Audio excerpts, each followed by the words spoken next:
Lucas stared at the cemetery gates, his heart pounding in his chest. The challenge was simple, yet daunting. Spend the night in the old cemetery, a place whispered about in hushed tones, wrought iron twisted into menacing shapes, as if to warn intruders of the secrets within. The gates seemed almost alive, their dark forms casting eerie shadows in the dim light. A dare, a test of courage. Lucas had always prided himself on his bravery, never one to shy away from a challenge, no matter how terrifying it seemed. He never backed down. Not from a challenge. Not from fear itself. His friends had dared him, and he was determined to prove them wrong, to show them that he was fearless. He pushed the gates open. A groan echoed in the stillness, a sound that seemed to resonate with the very bones of the earth. The creaking was almost a lament, a sorrowful cry from the past. The air turned cold, a sudden drop in temperature. It was as if the cemetery itself exhaled a breath of icy wind, welcoming him into its embrace. Lucas felt a shiver crawl down his spine. The cold was more than just physical. It was a chill that seemed to seep into his very soul, making him question his decision. He took a deep breath, stepped inside. Each step felt heavy, as if the ground itself was reluctant to let him pass. The world outside seemed to vanish. He was alone, surrounded by the dead. The silence was deafening, broken only by the occasional rustle of leaves. He walked down a path overgrown with weeds. The vegetation seemed to claw at his legs, as if trying to hold him back, to keep him from venturing further. Cracked headstones lined the way, each one a marker of a life long gone, a story forgotten by time, each one a silent testament to lives lived and lost. The inscriptions, though weathered, spoke of love, loss, and memories that had faded into the ether. The setting sun cast long shadows. The light was fading fast, and with it, the last remnants of warmth and safety. They danced in the fading light, mocking him. The shadows seemed to take on a life of their own, twisting and turning in ways that defied logic, as if the spirits of the dead were playing tricks on him. The silence was oppressive, broken only by the rustling of leaves, the occasional hoot of an owl. Lucas felt a presence, watching him. He quickened his pace. His heart pounded in his chest. The path led to a crumbling mausoleum. Its heavy door stood ajar, an invitation or a warning. Lucas hesitated, then curiosity overcame fear. He pulled out his phone, turned on the flashlight, stepped into the darkness. The air inside was thick with dust. The smell of decay filled his nostrils. Lucas coughed, waved his hand, tried to clear the air. He shone his light around. Cobwebs hung from every corner. Shadows clung to the walls. He heard a whisper, faint, indistinct. He stopped, listened intently. The night was still, the air thick with an unsettling quiet. His breath caught in his throat as he strained to hear more. Silence. Just the beating of his own heart. It pounded loudly, echoing in his ears, drowning out any other sound.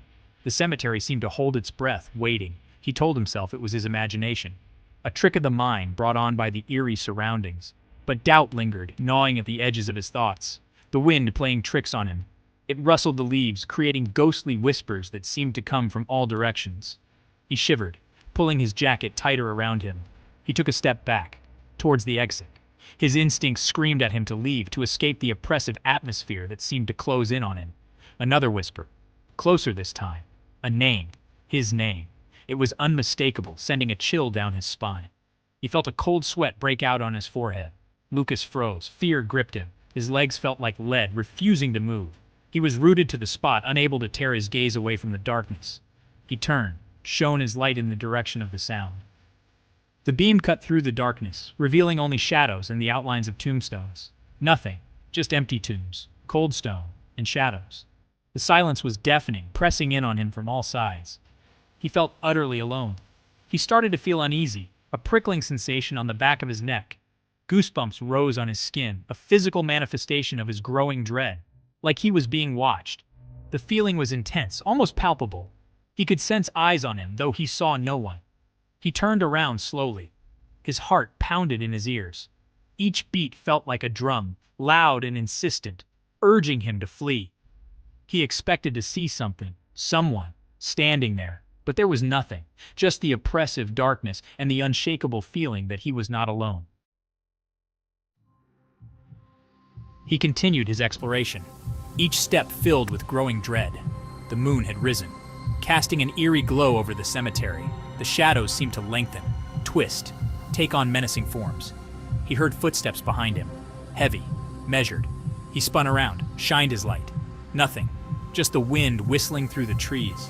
He tried to rationalize it away, but deep down, he knew he wasn't alone. The hair on his arm stood on end. He felt a cold breath on his neck.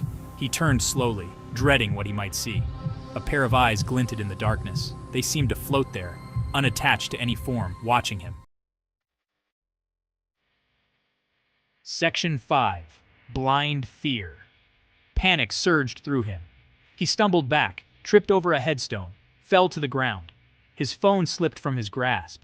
The light went out, plunging him into darkness. He scrambled for his phone. His fingers closed around it. He fumbled to turn it on.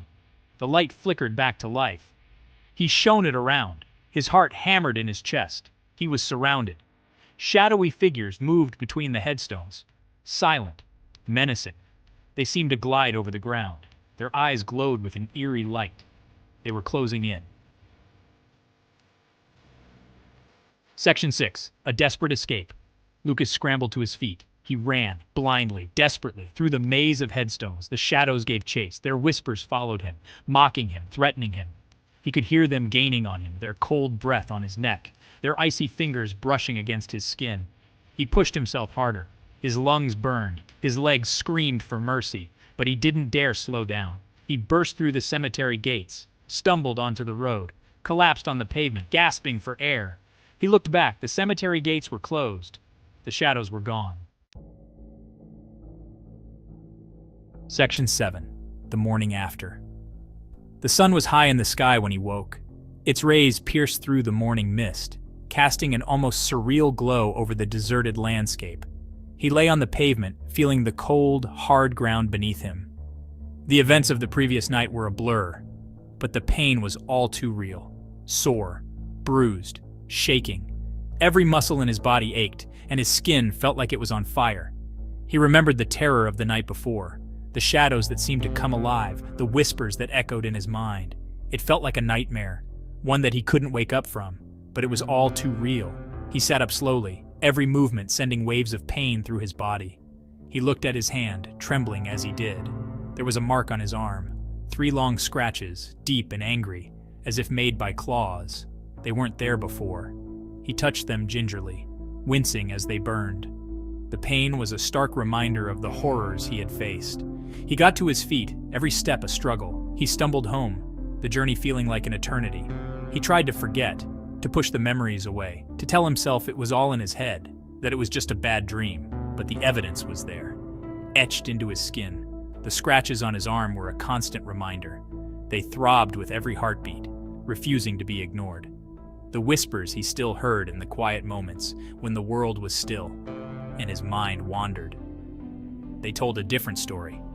A story of fear, of darkness, of things that lurked just beyond the edge of reality, and he knew deep down that he could never truly escape them. Section 8. Haunted. Lucas never went back to the cemetery. He avoided that street altogether. He couldn't shake the feeling of being watched, of being followed. He still heard the whispers, in the dead of night, when the wind howled outside his window. They haunted his dreams, his every waking moment. He was changed, forever marked by the terror of that night, haunted by the cemetery and the shadows within.